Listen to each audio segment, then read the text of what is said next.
ప్రచురించుకోవడానికి, ఈ వాక్యాన్ని చెప్పుకోవడానికి మాకు కావలసిన జ్ఞానాన్ని మీరు దయచేసి సహాయం దయచేయమడుచున్నాను ఆయన.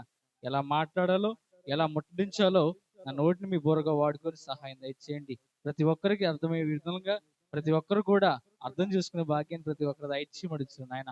మీరు సహాయం దయచేయండి. నా నోటిని మీ బోరగా వాడుకొని సహాయం దయచేయమని యేసునామమున అడిగి ప్రార్థన చేస్తున్నాం పరమ తండ్రి. ఆమేన్. ఈ సమయంలో దైవ మందిరానికి వచ్చిన ప్రతి ఒక్కరికి ప్రభువైన యేసుక్రీస్తు వారి నామంలో వందనాలు శుభాలు తెలియజేస్తున్నాను. అందరూ బాగున్నారా? అయితే ఈ మధ్యాహ్న సమయంలో మీతో కలిసి పంచుకోవటానికి నేను ఎంతగానో ఆశపడుతున్నాను. ప్రతి ఒక్కరు కూడా బైబిల్ గ్రంథంలో నుంచి భక్తుడైన దావీదు గారు రాసిన కీర్తన 146వ అధ్యాయము 8వ వచనాన్ని త్వరగా మనం అందరం కూడా తెలుసుకుందాం, ఒకసారి జ్ఞాపకం చేసుకుందాం. కీర్తన గ్రంథం 146వ అధ్యాయము 8వ వచనాన్ని మనం అందరం కూడా చదువుకుందాం. యెహోవా గ్రుడ్డి వారి కన్నులు తెరవజేయువాడు, యెహోవా కృంగిన వారిని లేవనెత్తువాడు, యెహోవా నీతిమంతులను ప్రేమించువాడు. హల్లెలూయా. అయితే ఈ మధ్యాహ్న సమయంలో మనం మాట్లాడుకునే విషయం ఏంటంటే కృంగిన వారిని లేవనెత్తువాడు అన్న విషయం గురించి మనం జ్ఞాపకం చేసుకుందాం. అయితే కీర్తన గ్రంథంలో మనం చూసుకున్న విషయం ఏంటంటే యెహోవా గుడ్డి వారి కన్నులు తెరవజేయువాడు, యెహోవా కృంగిన వారిని లేవనెత్తువాడు, యెహోవా నీతిమంతులను ప్రేమించువాడు అనే విషయం గురించి మనం జ్ఞాపకం చేసుకుందాం. ఈ వచనంలో మనం చూసుకున్న విషయం ఏంటంటే 3 విషయాలు మనకి కనిపిస్తూ ఉంటాయి. ఆయన దృష్టి ఇస్తాడు. యెహోవా గుడ్డివారిని కన్నులు తెరవజేయవాడని లేఖనం మనకు సెలవిస్తుంది. ఏ ఏ ఏ విషయంలో మనకి గుడ్డివారు కన్నులు తెరవజేయవాడంటే, చాలా మంది చీకటిలో బ్రతుకుల్లో వారు ఉండినప్పుడు, చీకటిలో వారి కన్నులు వారి మూసుకునేటప్పుడు ఆయన ఆ యొక్క కన్నులు అనేది తెరవజేయవాడు, కృంగిన వారిని లేవనెత్తువాడని లేఖనం మనకు సెలవిస్తుంది. ఆయన కృంగిన జీవితంలో మనం ఉన్నప్పుడు, చీకటి బ్రతుకులలో మన మార్గాల్ని ప్రవేశించినప్పుడు, చీకటిలో ఉన్న మన బ్రతుకులను వెలుగు దయచేస్తాడు. చీకటితో ఉన్న మన బ్రతుకులను వెలుగు దయచేసి మనకు ఒక మార్గాన్ని దయచేసేలాగా ఆయన మన మార్గాల్ని స్థిరపరుస్తాడు. ఆయన కృంగిన వారిని లేవనెత్తువాడు, ఆయన ప్రేమిస్తాడని లేఖనం సెలవిస్తుంది. అయితే ఈ విషయంలో మనం జ్ఞాపకం చేసుకుంటే, ఎవరు కృంగిన వారు, అలాగే ఎవరిని ఆయన లేపుతాడు అన్న విషయాల గురించి 2 ప్రముఖమైన విషయాలు మీకు అందరికి కూడా ఈ యొక్క మధ్యాహ్న సమయంలో నేను కొన్ని విషయాలు చెప్తాను. అయితే మొట్టమొదటిగా ఎవరు అసలు ఈ కృంగిన వారు అని అంటే, మొదటి సమూయేలు గ్రంథం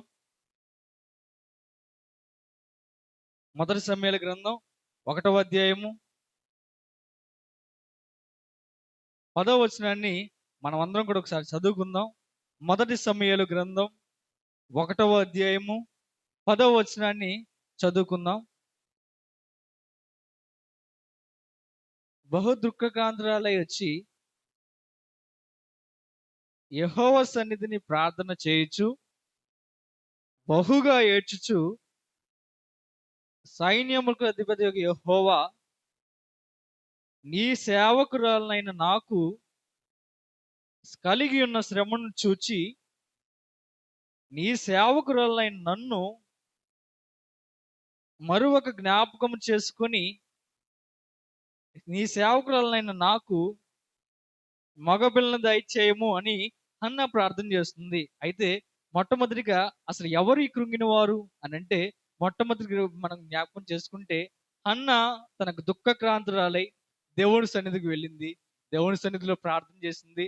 ఆయన సన్నిధికి వెళ్ళి దుఃఖక్రాంతురాలై, ఆయన దేవుడి మందిరంలో నన్ను జ్ఞాపకం చేసుకో, నా విషయంలో నా జీవితంలో ఒక నూతనమైన కార్యాన్ని నా జీవితంలో జరిగించు, నా జీవితంలో ఒక ఆశీర్వదకరమైన నా శుభ్రతమైన కార్యాన్ని నా జీవితంలో జరిగించమని అన్నా దేవుడి సన్నిధిలోకి వెళ్ళి దుఃఖక్రాంతురాలై ప్రార్థన చేస్తుంది. మన విషయంలో ఏ విషయంలో సరే మనకి ఏది కావాలన్నా, ఏది పొందుకోవాలన్నా, ఏది నీ జీవితంలో కలగాలన్నా, ఏది నీ కుటుంబంలో పొందుకోవాలన్నా, నీకు కావాల్సిన విషయం ఏంటంటే విశ్వాసంతో నువ్వు ప్రార్థన చేయాలి. అది నీకు కలిగిందన్నా లేకపోయినా సరే, అది నువ్వు పొందుకున్నా లేకపోయినా సరే, అది దేవుడి జీవితంలో దయచేసినా లేనా సరే, నీ జీవితంలో దేవుడే నాకు దయచేస్తాడు, దేవుడే నాకు పర్టికులర్ దేవుడు నాకు దయచేస్తాడని విశ్వాసంతో నువ్వు క్లారిటీగా దేవుడి సన్నిధిలో నువ్వు అడగాలి. సందేహం లేకోకుండా నాకు ఇదే కావాలి, నేను ఇదే పొందుకోవాలి అని నువ్వు ప్రార్థన చేయాలి. అలాగే హన్నా కూడా దుఃఖక్రాంతురాలై దేవుని సన్నిధిలో మగపిల్లాడిని నాకు దయచేయి, కేవలం మగపిల్లాడిని నువ్వు నాకు దయచేస్తే నీ పరిచర్య నిమిత్తము, నీ సేవ నిమిత్తము నేను ఆ పిల్ల కుమారుణ్ణి నీ సన్నిధిలో నేను అర్పించుకుంటానని అన్న ప్రార్థన చేసింది. ఈ విషయంలో మనం కూడా ఎవరు కృంగిపోతా ఉంటారు అని అంటే, అన్న మొదటిగా తన కుమారుడి విషయంలో, తన కుటుంబ విషయంలో అన్న దుఃఖక్రాంతురాలై కృంగిపోయింది.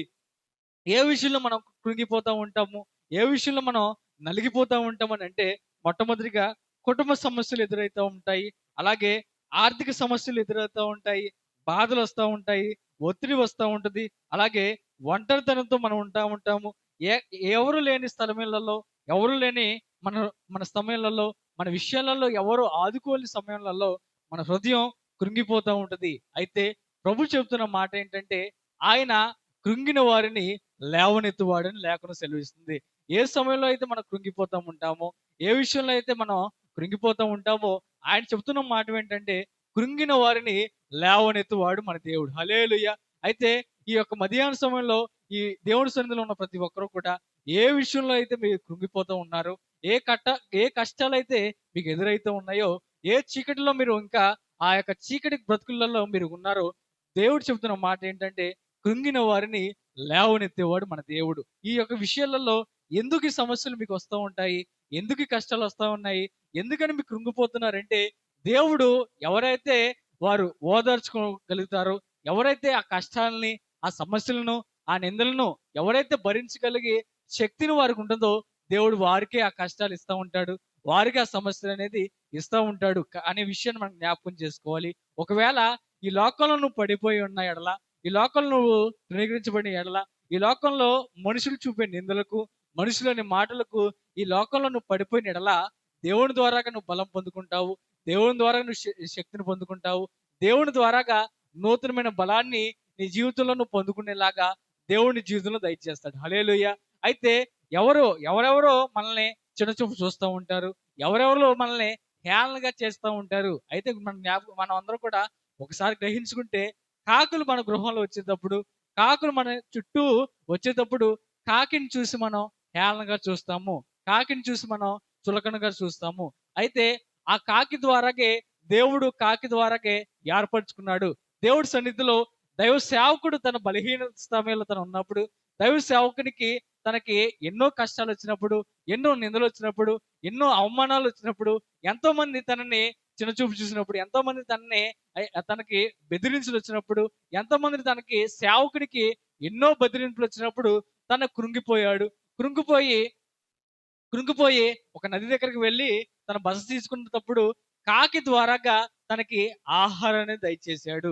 మీకు అందరికి కూడా తెలుసు, ఏలియాకి యెజెబెలు దగ్గర నుంచి బెదిరింపులు వచ్చిన తర్వాత, యెజెబెలు రాణి దగ్గర నుంచి నిన్ను చంపేస్తానని బెదిరింపులు వచ్చిన తర్వాత, ఏలియా ఏం చేయాలో తెలియని స్థితిలో ఉన్నప్పుడు, దైవ సేవకుడే ఒక గొప్ప ప్రవక్తే అయినప్పటికీ కూడా బెదిరింపులు వచ్చిన తర్వాత తను కృంగిపోయి బెదిరి వృక్షం దగ్గరికి వెళ్ళి కృంగిపోయి దుఃఖక్రాంతుడయ్యాడు ఏలియా ప్రవక్త. అయితే దైవ సేవకుడు దేవుడు ఏం చేశాడంటే, ఏలియా బలహీనుడైపోయాడు కాబట్టి, ఏలియా కృంగిపోయాడు కాబట్టి, ఏలియా ఆ యొక్క నిట్టూర్పు సమస్యలో ఉండిపోయాడు కాబట్టి, ఏలియాకి నిందలు అపజయాలు వచ్చినాయి కాబట్టి, కాకి ద్వారాగా ఆహారాన్ని దయచేశాడు. కాకి ద్వారాగా ఏలియాకి ఆహారాన్ని దయచేశాడు. నీ జీవితంలో, నా జీవితంలో ఎవరైనా నిన్ను చులకనగా చూసినా, ఎవరైనా నిన్ను హేళనగా చూసినా, కాకిని ఎలాగైతే దేవుడు వాడుకున్నాడో, కాకి ద్వారా ఎలాగైతే దేవుడు నిన్ను వాడుకున్నాడో, మన జీవితంలో కూడా ఎవరెవరైతే నిన్ను అంటరానిగా నిన్ను చూసినా, ఎవరెవరైతే నిన్ను నిందలతోనూ, అపజయాలతోనూ, అనుమానాలతోనూ నీ జీవితంలో చేసిన, కాకిని ఎలాగైతే వాడుకున్నాడో దేవుడు నిన్ను కూడా వాడుకునేలాగా మన దేవుడు దయచేస్తాడు. హల్లెలూయా! అయితే వాక్యం ఏం సెలవిస్తుందంటే, కృంగిన వారిని దేవుడు దయచేసే దేవుడు మన దేవుడు. కుటుంబ సమస్యలు నీకు ఎదురైనా, ఆర్థిక ఇబ్బందులు ఎదుర్కొన్నా, ఒంటరి స్థితిలో ఉన్నా, బాధలు వచ్చినా, కష్టాలు వచ్చినా, ఎటువంటి సమస్యలలో నువ్వు ఎదురవుతున్నా సరే, దేవుడు నీ జీవితంలో ప్రతి విషయంలో నుండి నీకు విముక్తిని దయచేస్తాడు. ప్రతి ఒక్క అంధకార శక్తి నుంచి నీకు విముక్తిని దయచేసి నీకు ఒక మార్గాన్ని అనేది దేవుడు మన అందరి జీవితంలో దయచేస్తాడు. అయితే ఏ ఒక్కరి విషయంలో కూడా ఈ కష్టాలు శాశ్వతం కాదు, ఈ నష్టాలు శాశ్వతం కాదు, ఈ అవమానాలు శాశ్వతం కాదు. కానీ దేవుడు ఆ కష్టాన్ని జయించడానికి, దేవుడు ఆ శక్తిని జయించడానికి, ఆ సమస్యను జయించడానికి మనకు ఒక శక్తిని అనేది దయచేస్తాడు. ఆనాడు ఏలే గారికి ఎలాగైతే ఆ కాకి ద్వారాగా ఆహారాన్ని దయచేశాడో, మన జీవితంలో కూడా మన యొక్క ఆర్థిక సమస్యలలో, మన యొక్క నిట్టూర్పులలో దేవుడు కాకి ద్వారాగా కావచ్చు, మనుషుల ద్వారా కావచ్చు, మనకి సహాయాన్ని దయచేసి మన జీవితంలో నడిపించే దేవుడు మన దేవుడు. కాబట్టి ప్రతి ఒక్కరు కూడా దేవుడు కృంగిన వారిని విడిచిపెట్టుకోకుండా, కృంగిన వారిని ఆ గోతిలోనే విడిచిపెట్టుకోకుండా, ఎవరెవరు మనల్ని అవమానపరిచారో, ఎవరెవరు మనల్ని నిందపరిచారో, ఎవరెవరైతే తృణీకరించారో, ఎవరెవరైతే మాటలతో నీ హృదయాన్ని గాయపరిచాడో, అదే స్థలంలో నిన్ను గణపరుస్తాడు. అదే స్థలంలో నిన్ను పడిపోకుండా నిలబెట్టే దేవుడు మన దేవుడు. హల్లెలూయా.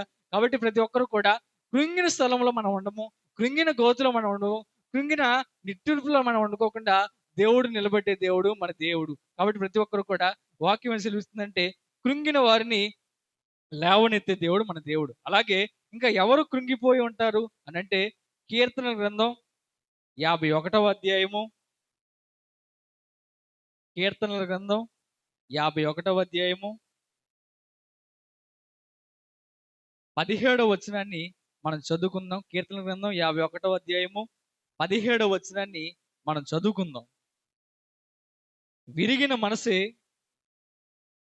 దేవునికి ఇష్టమైన బలులు, దేవా విరిగి నలిగిన హృదయము నీవు అలక్ష్యము చేయవు అని లేఖనం సెలవిస్తుంది. అయితే ఎవరు ఈ కృంగిన వారు, ఎవరు ఈ బలహీనులు, ఎవరు ఈ లోకంలో పడిపోయిన వారు, ఎవరు లోకంలో అంటని వారంటే, విరిగి నలిగిన హృదయం దేవునికి ఇష్టమై ఉన్నది కాబట్టి అని లేఖనం సెలవిస్తుంది.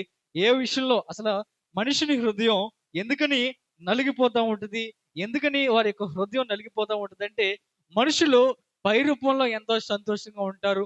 మనుషులతో వారి యొక్క బాధలు ఎవరికి చెప్పుకోలేక, వారి దుఃఖం ఎవరికి చెప్పుకోలేక, బయట చూస్తే ఆనందంగానే ఉంటారు, సంతోషంగానే ఉంటది. కానీ వారి హృదయాంచులు ఎవరికో చెప్పుకోలేరు, వారి బాధలు ఎవరికో చెప్పుకోలేరు, వారి యొక్క బాధలు, వారి కష్టాలు కన్న తండ్రికి చెప్పుకోలేరు, కన్న తల్లికి చెప్పుకోలేరు. కానీ వారి బాధలు ఎవరు వారిని సహాయం దయచేస్తారంటే, వారు విరిగి నలిగిన హృదయాన్ని ఎవరు దయచేస్తారంటే, మనుషులు వారి హృదయాన్ని బాగు చేయలేరు, డాక్టర్లు వారి హృదయాన్ని బాగు చేయలేరు. కానీ దేవుడు వారి హృదయాన్ని సరి చేస్తాడు. విరిగిన నలిగిన హృదయాన్ని దేవుడు బాగు చేసే దేవుడు మన దేవుడు. కాబట్టి రాత్రి ఈ యొక్క మధ్యాహ్న సమయంలో విరిగిన నలిగిన హృదయాన్ని అయినా సరే, కృంగిపోయిన హృదయాన్ని అయినా సరే దేవుడు బాగు చేసే దేవుడు మన దేవుడు. అయితే దావీదు గారు వారి యొక్క విరిగి నలిగిన హృదయంతో ఆయన ప్రార్థన చేస్తున్నాడు.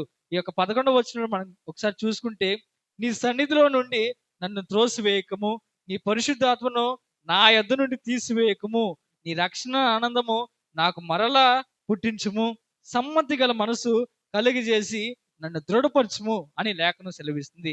దావీదు గారు తన పాపం చేశాడు, తన తప్పు చేశారు, తన తప్పు తను తెలుసుకొని, నీ సన్నిధిలో నుంచి నన్ను త్రోసివేయకము, నీ పరిశుద్ధాత్మను నా యొద్ద నుండి త్రోసివేయకము, నీ రక్షణ ఆనందము నాకు మరలా దయచేయము, సమ్మతి గల మనసు నాలో దృఢపరచమని లేఖనం సెలవిస్తుంది. దావీదు గారు తప్పు చేశారు, పాపం చేశారు, అయినప్పటికీ కూడా పశ్చాత్తాప హృదయం గలవాడై, పశ్చాత్తాప మనసు గలవాడై, నాలో ఉన్న విరిగి నలిగిన హృదయాన్ని నాలో నుంచి తీసివేసి, దృఢపరిచిన హృదయాన్ని, సమ్మతి గల మనసును మరలా నాకు దృఢపరచమని లేఖనం సెలవిస్తుంది. నీ కృప నా నుంచి దూరంగా పోనీకు, నీ సన్నిధి నా నుంచి దూరంగా పోనీకు, నీ ఆశీర్వాదాన్ని నా నుంచి దూరంగా పోనీకు అని దావీదు గారు ప్రార్థన చేస్తున్నారు. దావీదు గారు వేరుకుంటున్నారు. ఈ మధ్యాహ్న సమయంలో మనం కూడా అడిగే విషయం ఏంటంటే, దేవుడి సన్నిధిలో మనం కూడా అడిగే విషయం ఏంటంటే, మన హృదయం నలిగిపోయిన హృదయమైనా సరే, ఈ లోకంలో నల్లగొట్టబడిన, ఈ లోకంలో వెలివేయబడిన, ఈ లోకంలో తృణీకరించబడిన, ఈ లోకంలో అంటరాని హృదయమైన మన హృదయమైనా సరే, దేవుడు ఏ ఏ ఒక్క విషయంలో అయితే నువ్వు నల్లగొట్టబడ్డావో, ఏ ఒక్క విషయంలో అయితే నువ్వు విడిచివేయబడ్డాడో, ఈ లోకంలో నువ్వు సాక్షిగా నిలబడాలంటే, ఈ లోకంలోనే నువ్వు పడిపోయిన స్థలంలోనే దేవుడు నిన్ను వాడుకోవాలంటే, కష్టాలు ఎదుర్కోవాలి, సమస్యలు ఎదుర్కోవాలి. అదే సమస్యల నుంచి, అదే నష్టాల నుంచి, పడిన స్థలం నుంచి దేవుడు నీకు విజయాన్ని దయచేస్తాడు. పడిన స్థలం నుంచి నీకు ఒక మార్గాన్ని అనేది దయచేస్తాడు. హల్లెలూయా. అయితే పడిన చోట్ల నుంచి మనల్ని దేవుడు ఆ పడిపోయిన స్థలంలో నుంచి మనం ఉండనీయుడు, కృంగిపోయిన స్థలంలో నుంచి మనల్ని ఉండనీయుడు. కానీ కృంగిపోయిన సమస్యల నుంచి లేవనెత్తే దేవుడు మన దేవుడు. అయితే ఇంకా ఎవరు ఆ యొక్క కష్టాల్లో కృంగిపోతారు, ఎవరు ఈ కృంగిపోతారంటే లాజరు చనిపోయాడు. మార్త మరియ లాజరు చనిపోయాడని బాధపడతా ఉంటారు. మార్త మరియ తన సహోదరుడైన దేవుడు వారికి తెలిసినప్పటికి కూడా దేవుడు వారికి గృహానికి వచ్చి వారి సేవ తీర్చుకున్నవాడు అయినా సరే మార్త మరియ దుఃఖక్రాంతురాలై వారందరూ కూడా తన తమ్ముడిని కోల్పోరని బాధపడుతూ ఉంటారు. అయితే నరుడైన యేసు వచ్చిన తర్వాత, యేసుక్రీస్తు వారు వచ్చిన తర్వాత లాజరు మృతుల్లో నుంచి నువ్వు లే అనే యేసుక్రీస్తు వారు సెలవీయంగానే మృతుల్లో నుంచి లాజరు బయటకు వచ్చాడు. అయితే ఈ యొక్క మధ్యాహ్న సమయంలో ఏ విషయంలో అయినా సరే చనిపోయినా సరే లేవనెత్తి దేవుడు మన దేవుడు అన్న విషయాన్ని మనం జ్ఞాపకం చేసుకోవాలి. అయితే ప్రతి ఒక్కరు కూడా ఇంకా ఏ విషయంలో అయితే మనం కృంగిపోయామో, ఏ విషయంలో అయితే ఆ గోతిలో మనం ఉండిపోయామో, ఆ గోతిలో ఉండిపోయినా సరే దేవుడు కృంగిన వారిని లేవనెత్తి దేవుడు మన దేవుడు. అయితే లేఖనం సెలవిస్తుంది, అలాగే వాక్యం కూడా సెలవిస్తుంది. కాబట్టి కృంగిన వారిని లేవనెత్తి దేవుడు మన దేవుడు. కృంగిన వేళల్లో నన్ను చేరదీసిన చిరునామా నీవేగా, కృంగిన వేళలో నన్ను చేరదీసిన చిరునామా నీవేగా, నీ కృప నిత్యముండును, నీ కృప నిత్య జీవము, నీ కృప వివరింప నా బలమా యేసయ్యా, నీతిమంతుల్ గుడారాలలో రక్షణ సునామం వినపడుచు, నీ కృప నిత్యముండును, నీ కృప నిత్య జీవము, నీ కృప వివరించ నా బలమా యేసయ్యా, కృంగిన వేళలో నన్ను లేవనెత్తిన చిరునామా నీవేగా, కృంగిన వేళలో నన్ను లేవనెత్తిన చిరునామా నీవేగా, నీ కృప నిత్యముండును, నీ కృప నిత్య జీవము, నీ కృప వివరించ నా బలమా యేసయ్యా, ప్రతి చరణము వెంట పల్లవి ఉన్నట్టు ప్రతి చరణమున నీవు పలుకరించితివి, ప్రతి చరణము వెంట పల్లవి ఉన్నట్లే ప్రతి క్షణమున నీవు పలుకరించితివి, రాజమార్గములో నన్ను నడుపుతున్న రారాజు నీవేగా, రాజమార్గములో నన్ను నడుపుతున్న రారాజు నీవేగా, నీ కృప నిత్యముండును, నీ కృప నిత్య జీవము, నీ కృప వివరింప నా బలమా యేసయ్యా. హల్లెలూయా. మధ్యాహ్న సమయంలో వాక్యం సెలవిస్తుంది కాబట్టి కృంగిన వారిని లేవనెత్తే దేవుడు మన దేవుడు. దావీదు గారికి శత్రువులు చుట్టుముట్టారు, కష్టాలు వచ్చాయి, శ్రమలు వచ్చాయి. ఎంత ఎంత ఉన్నత స్థానంలో దేవుడు ఉంచినప్పుడు కూడా, దావీదు గారిని హెచ్చించినప్పుడు కూడా, శత్రువులు వచ్చినప్పుడు కూడా యెహోవా నా కాపరి, నా కాపరి నాకుండగా నేను భయపడను, దేవుడు నాకు తోడుగా ఉన్నా నేను భయపడను అని దావీదు గారు సెలవిస్తున్నారు. మనం ఎంత కృంగిపోయినప్పటికి కూడా, ఎంత కష్టాలు వచ్చినప్పుడు కూడా, ఎంత సమస్యలు వచ్చినప్పుడు కూడా మన హృదయాన్ని దేవుని వైపు మళ్ళించగలిగితే, మన హృదయాన్ని దేవుని వైపు త్రిప్పగలిగితే ఆయన మనని పరిస్థితిని కూడా మార్చగలడు, మన స్థితిని మార్చుతాడు, మన యొక్క కష్టాల నుంచి విముక్తి దయచేస్తాడు, మన నష్టాల నుంచి విముక్తి దయచేస్తాడు, అపజయాల నుంచి దేవుడు బలాన్ని దయచేస్తాడు, మనకి బలాన్ని దయచేసి దేవుడు మనందరూ కూడా ఒక మార్గాన్ని దయచేస్తాడు. హల్లెలూయా. కాబట్టి ప్రతి ఒక్కరు కూడా కృంగిన వారిని లేవనెత్తి దేవుడు మన దేవుడు. అయితే ఎవరిని లేవనెత్తుతాడు అంటే కీర్తనల గ్రంథం 34వ అధ్యాయము 18వ వచనాన్ని మనం చదువుకుందాం. కీర్తనల గ్రంథం 34:18వ వచనాన్ని మనం చదువుకుందాం. విరిగి నలిగిన హృదయం గల వారికి యెహోవా ఆసన్నుడు, నలిగిన మనసు గల వారికి ఆయన రక్షించును. నీతిమంతుకు కలిగే ఆపదలు అనేకములు, వాటన్నిటిలో నుండి యెహోవా అని విడిపించును. హల్లెలూయా. అయితే నీతిమంతులు మొర్రపెట్టగా యెహోవా వాళ్ళకి ఆలకించును.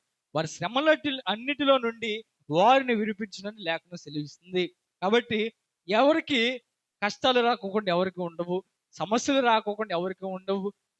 ప్రతీదీకి రాకోకుండా ఎవరికి ఉండవు. కానీ వాటిని విడుదల మనకు జీవితంలో దయచేయాలంటే, సమస్యలు ఎదుర్కోవాల్సిన పరిస్థితులు మనకి శక్తిని కావాలంటే, మొట్టమొదటిగా మనం చేయాల్సిన విషయం ఏంటంటే, దేవునికి మొర్రపెట్టాలి. అప్పుడు ఆయన ప్రతీదీ ఆ మొర్రను ఆలకించి, ప్రతి సమస్యల నుంచి, ప్రతి కష్టాల నుంచి, మన శ్రమలన్నిటిలో నుంచి ఆయన విడిపిస్తాడు. అలాగే విరిగి నరిగిన హృదయం గల వారికి ఆయన సమీపంగా ఉంటాడు అని వాక్యం సెలవిస్తుంది.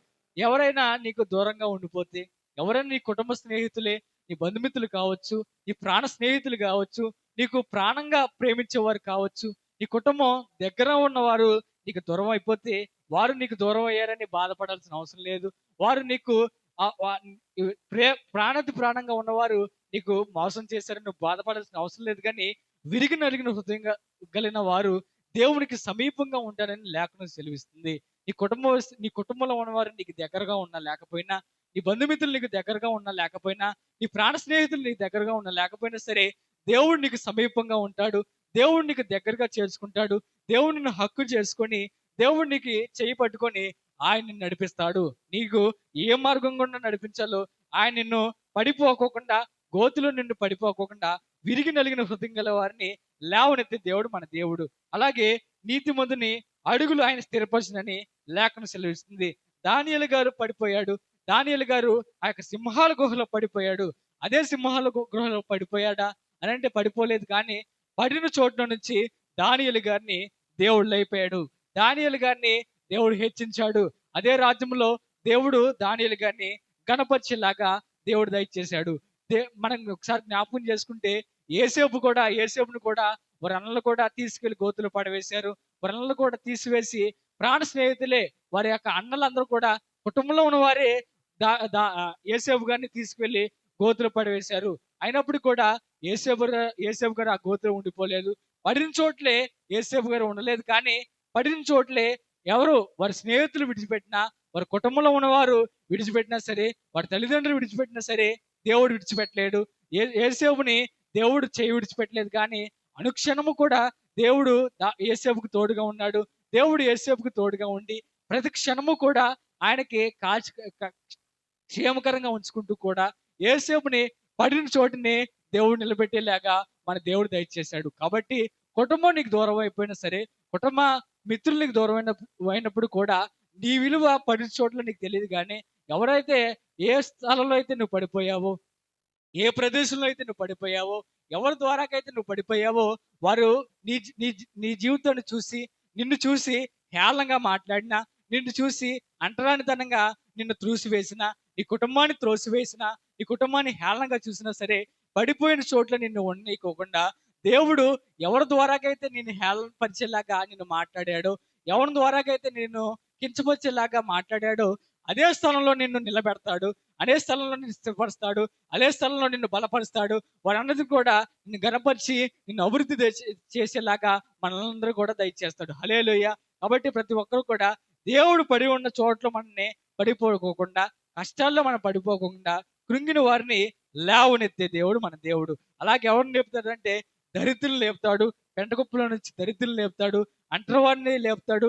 లోకంలో ధృవీకరించిన వాడిని లేపుతారు. లోకంలో వెలివేసిన వారిని లేపుతాడు.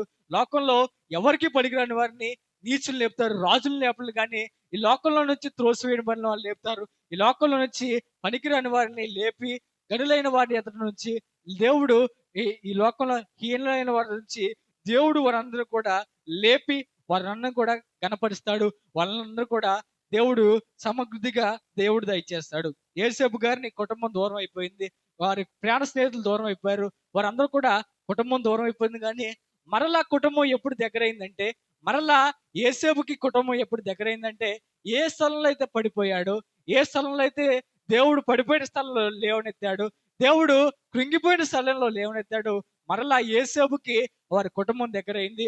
దేవుడు వారిని యేసేపుని గణపరిచిన రీతిన తర్వాత, దేవుడు యేసేపుని ఆయన ఆశీర్వదించిన తర్వాత, దేవుడు గణపరిచిన రీతి తర్వాత వారి అన్నలందరూ కూడా వారి కుటుంబానికి కరువు వచ్చింది. వారందరూ కూడా యేసేపు అవసరం వచ్చింది. కాబట్టి మన జీవితంలో కూడా అవసరం అనేది అందరికి వస్తూ ఉంటుంది. కష్టాలు అనేది అందరికీ వస్తూ ఉంటాయి. దేవుడు ఎవరిని విడిచిపెట్టుకోకుండా, దేవుడు ఎవరైతే బలహీనలు ఉంటావో, ఎవరైతే తృణీకరించబడతారో కుటుంబాన్ని అవసరం వచ్చి లేక నిన్ను దయచేస్తాడు. ఏ యొక్క కుటుంబం అయితే నీకు దూరం అయిపోయిందో, ఏ కుటుంబం అయితే నిన్ను వెలివేసిందో, ఏ కుటుంబం అయితే నిన్ను తృణీకరించిందో, ఏ కుటుంబం అయితే నిన్ను హేళనగా చూసిందో, అదే కుటుంబంలో దేవుడు నిన్ను నిలబెట్టేలాగా సహాయం చేస్తాడు. అదే కుటుంబంలో పడిపోయిన చోట్లే నిన్ను లేపేలాగా దేవుడు నిన్ను దయచేస్తాడు. కాబట్టి ఈ ప్రతి ఒక్కరూ కూడా ఈ మధ్యాహ్న సమయంలో మనం జ్ఞాపకం చేసుకోవాల్సిన విషయం ఏంటంటే, ఎవరిని పడిపోకుండా దేవుడు దయచేయడు. ఏ యొక్క మనం గుంపులో పడిపోయామో, ఏ గుంటలో పడిపోయామో సరే, ఆ గుంటలో ఏ గుంటనైనా సరే, ఏ యొక్క చీకటిలోనైనా సరే, ఏ యొక్క సమస్యలోనైనా సరే, ఏ యొక్క కష్టాలైనా సరే కృంగిపోకుండా దేవుడు మనల్ని లేవనెత్తే దేవుడు మన దేవుడు. అలాగే సామెతల గ్రంథం 24వ అధ్యాయము 16వ వచనాన్ని మనం చదువుకొని ఈ యొక్క వాక్య లేఖనాన్ని మనం అందరూ కూడా ముగించుకుందాం. సామెతల గ్రంథం 24:16వ వచనాన్ని చదువుకుందాం. సామెతల గ్రంథం 24వ అధ్యాయము 16వ వచనాన్ని మనం చదువుకుందాం. నీతిమంతుడు 7 మార్లు పడినను తేరిగి లేచును, ఆపత్కాలమందు భక్తిహీనులు కూలుదురు. హల్లెలూయా. అయితే నీతిమంతులు 7 మార్లు పడినను తిరిగి లేచును అని లేఖనం సెలవిస్తుంది. అయితే నీతిమంతుడికి ఈ లోకంలో ఉన్న శక్తి అవసరం లేదు, ఈ లోకంలో ఉన్న స్నేహితుల శక్తి అవసరం లేదు, కుటుంబ శక్తి అవసరం లేదు, బంధుమిత్రుల శక్తి అవసరం లేదు. కానీ నీతిమంతులు ఏ స్థలంలో పడిపోయినా, ఈ లోకంలో పడిపోయినా, ఏ విషయంలో ఎక్కడ పడిపోయినా సరే దేవుడు లేపుతాడు, దేవుడు బలపరుస్తాడు, దేవుడు స్థిరపరుస్తాడు. ఏ స్థలంలో నీతిమంతుడు పడిపోయినా, 7 మార్లు నీతిమంతుడు పడిపోయినా సరే అదే స్థలంలో దేవుడు లేపనెత్తాడు, అదే స్థలంలో దేవుడు గణపరుస్తాడు, అదే స్థలంలో దేవుడు స్థిరపరిస్తే లేక మన దేవుడు అందరూ కూడా దయచేసి దేవుడు మన దేవుడు. అయితే ఈ లోకం భక్తిహీనులు దేవునితో ఉండిపోతారంటే, భక్తిహీనులు దేనితో ఉంటారంటే, వారు అసూయతో బ్రతికితే వారికి సరైన నిద్ర పట్టదు. అలాగే అహంకారంతో బ్రతికితే వారికి సరైన మిత్రులు ఉండరు. కానీ అనుమానంతో బ్రతికితే వారికి సరైన జీవితమే ఉండదని మనం అందరూ కూడా ఒకసారి జ్ఞాపకం చేసుకోవాలి. ఎప్పుడైతే ఈ భక్తిహీనులు వారి హృదయం అసూయతో బ్రతుకుతారో వారికి సరైన నిద్ర పట్టదు. అలాగే అహంకారంతో గర్వంతో బ్రతికితే వారికి సరైన మిత్రులు ఉండదు, సరైన శత్రువులు ఉండదు. అలాగే వారి హృదయంలో ఎప్పుడైతే అనుమానం అన్న రోగం వారి హృదయంలో ఉంటుందో, అనుమానం అనబడిన రోగం వారి హృదయంలో ఉంటుందో, ఆ అనుమానం ఉన్న రోగం మనల్ని ఎదగనివ్వకోకుండా, మనం ఆశీర్వదించనివ్వకోకుండా, మన హృదయం దేవుడు మనల్ని ఎదగనివ్వకోకుండా, మన జీవితంలో అభివృద్ధి దయచేయకోకుండా, అనుమానం అడిగిన రోగం ఎప్పుడైతే మనకు ఉంటుందో, సరైన జీవితం ఎదగనివ్వకోకుండా, జీవితం మనల్ని అందరూ కూడా ఎదగనివ్వకోకుండా తుంచివేసేలాగా ఈ అనుమానం దయచేస్తుంది. అలాగే భక్తిహీనులు ఒకనొక స్థలంలో పడిపోతూ ఉంటారు. ఎంత వారు నీ జీవితంలో ఈ యొక్క నేటి జీవితంలో ఎంత వారు అభివృద్ధులైనా, ఎంత వారు జాబులు చేస్తున్నా, ఎంత వారు ఉన్నతమైన స్థానంలో ఉన్నా సరే ఒకనొక సమయంలో దేవునికి లోబడి వారు జీవించలేక, దేవునికి వారి హృదయం దేవునికి అర్పించలేక వారు ఉన్నప్పటికి కూడా భక్తిహీనులు ఏదో ఒక సమయంలో కూలిపోతూ ఉంటారు. అయితే నీతిమంతులు ఎన్నిసార్లు పడిపోయినా సరే, నీతిమంతులు ఎప్పుడు పడిపోయినా సరే, నీతిమంతులు ఏ క్షణంలో పడిపోయినా సరే, నీతిమంతులు ఏ యొక్క గుంటలో పడిపోయినా సరే, నీతిమంతులు ఏ యొక్క విషయంలో పడిపోయినా సరే దేవుడు నిలబెట్టే దేవుడు మన దేవుడు. హల్లెలూయా. కాబట్టి మధ్యాహ్న సమయంలో ప్రతి ఒక్కరూ కూడా ఏ ఒక్క విషయంలో అయితే కృంగిపోతారంటే, ఎవరు కృంగిపోతారంటే, అన్న మొట్టమొదటిగా కృంగిపోయింది, తనకి గర్భఫలం లేదని అన్న ఆ యొక్క దేవుని సన్నిధిలో మొట్టమొదటిగా కృంగిపోయింది. అలాగే విరిగి నలిగిన వారు దేవుని సన్నిధిలో కృంగిపోతావారు. అలాగే ప్రాణ స్నేహితులు మన జీవితంలో నుంచి దూరం అయిపోయినప్పుడు, కుటుంబ విషయంలో మన జీవితంలో కోల్పోయినప్పుడు, కుటుంబం ఉన్నవారు మన జీవితంలో కోల్పోయిన వాడు, కుటుంబ సభ్యులే మన జీవితంలో నుంచి కోల్పోయినప్పుడు మన జీవితంలో కోల్పోతూ ఉంటాము, మన జీవితంలో కృంగిపోతూ ఉంటాము. అయితే ఎప్పుడు మనల్ని దేవుడు లేవనెత్తాడంటే, ఎప్పుడు మనల్ని దేవుడు అభివృద్ధి చేస్తాడంటే, ఏ స్థలంలో పడిపోయినా సరే, నీతిమంతుడు ఏ స్థలంలో పడిపోయినా సరే, నీతిమంతుడు ఏ క్షణంలో పడిపోయినా సరే మన జీవితాన్ని బాగు చేసే దేవుడు మన దేవుడు. అయితే ఈ యొక్క మధ్యాహ్న సమయంలో నీ జీవితాన్ని మార్చగల దేవుడు మన దేవుడు, నీ జీవితాన్ని స్థిరపరచగల దేవుడు మన దేవుడు. నీ జీవితం ఏ ఒక్క విషయంలో ఉన్నా సరే, నీ కుటుంబం ఏ విషయంలో ఉన్నా సరే, నీ యొక్క కుటుంబ జీవితం ఏ పరిస్థితిలో ఉన్నా సరే, ఈ కుటుంబాన్ని కథ మొత్తం మారుస్తాడు, నీ జీవితాన్ని మారుస్తాడు.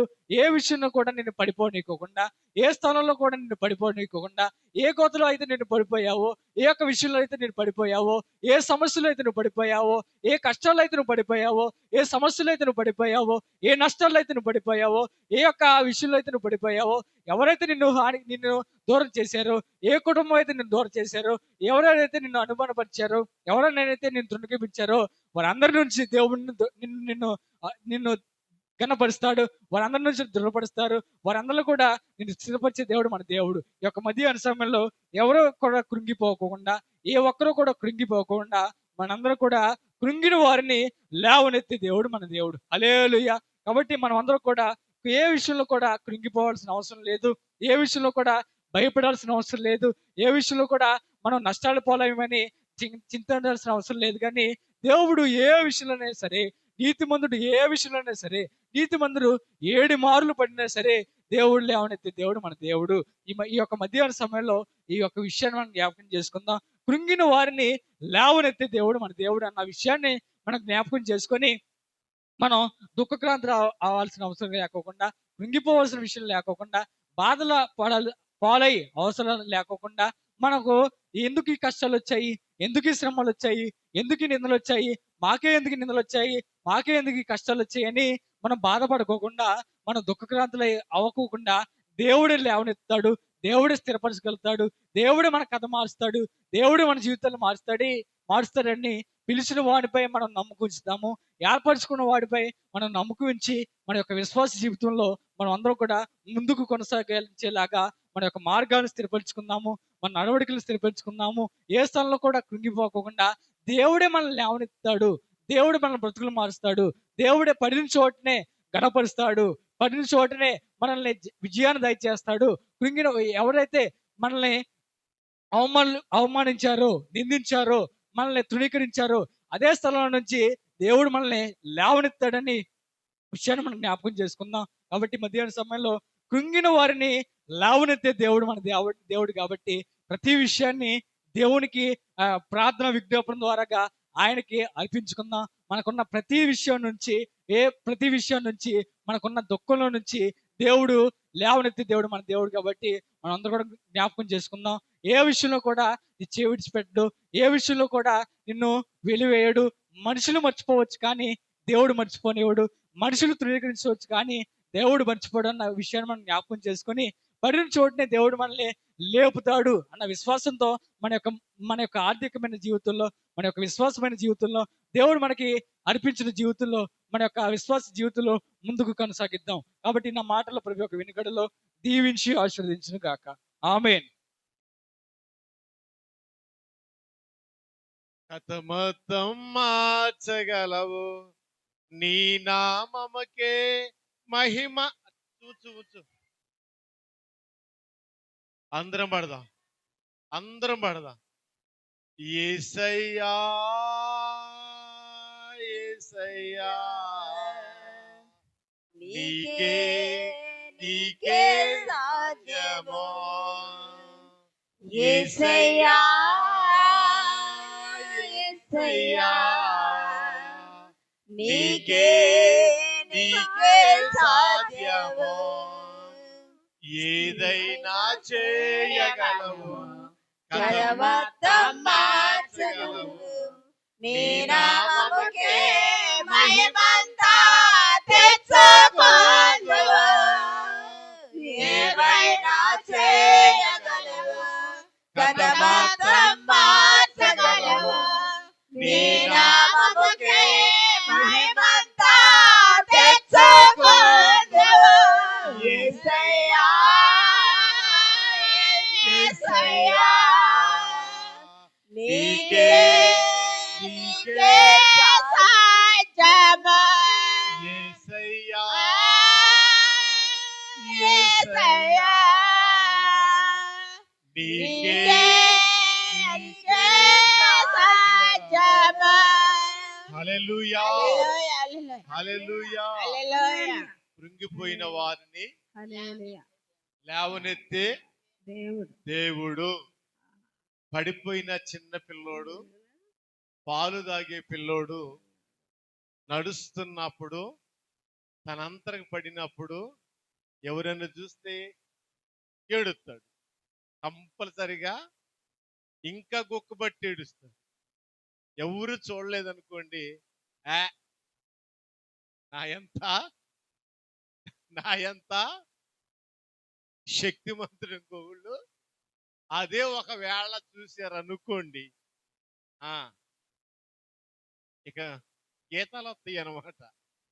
అంటే పడిపోయిన వారిని, కృంగిపోయిన వారిని లేవనెత్తు. అందుకనే సామెతల్లో మాట ఉంది, శ్రమ దినమునందున నీవు కృంగిని ఎడల చాతగాని వాడువు అగుదువు. చేత అయినోళ్ళమా, చేత కానోళ్ళమా? చేత అయినోళ్ళమే కాబట్టి ఏదైనా ఆ ఏదైనా సమర్థులు మనం. దేవుడు మనల్ని ఏర్పాటు చేసుకున్నాడు, సమర్థులుగా ఏర్పాటు చేసుకున్నాడు తన నామమునకు ఘనత తెచ్చుకోవడానికి. యేసేపు గోతులో ఉంటే గోతులోనే ఉండోడు, కానీ ఆ దేశంలో యొక్క రాజుగారు తీసుకెళ్ళి యేసేపుని పడిపోయాడని, చెడిపోయాడని, గోతులో ఉన్నాడని ఆలోచన చేశాడా? తీసుకెళ్ళి ఆ రాజ్యంలో అందరితో పాటు పనిచేయని ఆయన నువ్వు కూడా అని చెప్పినప్పుడు, యేసేపు వారికంటే జ్ఞానము కలిగిన వాడు కనుక ఆ చిత్రపటాన్ని గీసినప్పుడు ఆ దేశంలో ఉన్న ఆయన అంటాడు, ఈ చిత్రపటంలో ఏముందో నాకు అర్థం కావట్లేదు, దీని ప్లానింగ్ ఎలా చేయాలో తెలియట్లేదు, నేనేం చేయాలని అన్నప్పుడు యేసేపు అంటాడు, అది ఇలా పట్టిరా, దాని ప్లాన్ నేను చేస్తాను. అప్పుడు యేసేపు దేవుని దగ్గర ప్రార్థన చేశాడు కాబట్టి ఆ ప్లానింగ్ అనేది ఆ చిత్రపటంలో ఉన్నదంతా కూడా యేసేపు ఆ ప్రకారంగా చేశాడు. అప్పుడు ఏం చేశాడు రాజు గారు? యేసేపుని మెచ్చుకొని, యేసేపుని అభిషేకించి, యేసేపు ఒక ప్రత్యేకమైన స్థానాన్ని కలగజేసిన తర్వాత మరలా చెరసాల్లోనే ఉన్నాడు, బయటికైతే తేలేదు. ఎందుకంటే చెరసాల్లోనే ఉన్నాడు, బయటికైతే ఇంకా తేలేదు. ఎప్పుడు తీసుకొచ్చాడు? ఎప్పుడైతే ఆ 7 సంవత్సరాలు కరువు వస్తుంది, 7 సంవత్సరాలు ఇబ్బందులు పడతారు, 7 సంవత్సరాలు బాధలు అనుభవిస్తారని ఆ కలభావమును ఎప్పుడైతే చెప్పాడో, యేసేపుని టోటల్ గా ఆ యొక్క ఎక్కడి నుంచి, బంధకములో నుంచి, తెగిపోయిన సంఖ్యలో, ఆమేన్, కథను ఏం చేశాడు? మార్చాడంతే. కథని, ప్లాన్ ని మొత్తాన్ని మార్చేది ఎవరో? దేవుడు మారుస్తాడు, మనమే మార్చుకునే తల్లు. మనం మారితే దేవుడు సపోర్ట్ చేస్తాడు. మనం ఏడే ఉన్నాం అనుకో, అమ్మా 99% మనం మనల్ని కాపాడుకోవాలి, 1% ఆయన చూస్తాడు. 90 అడుగులు మనం వేయకోకుండా 1 అడుగు ఆయన వేయడు. 99% మనల్ని మనం 1% అప్పుడు నీవు నా కుమారుడివి, నువ్వు నాకు ఇష్టమైన వాడివి, అప్పుడు సర్టిఫికేట్ ఇస్తాడు. అప్పుడు దాకా ఇస్తాడా? అందుకనే ఏమైనా కథ మొత్తం మార్చగల సమర్థుడు అయ్యాడు. మంచిదా? అసలు ఎంత చక్కగా ఉంది ఆ పాటలో ఉన్న అర్థం.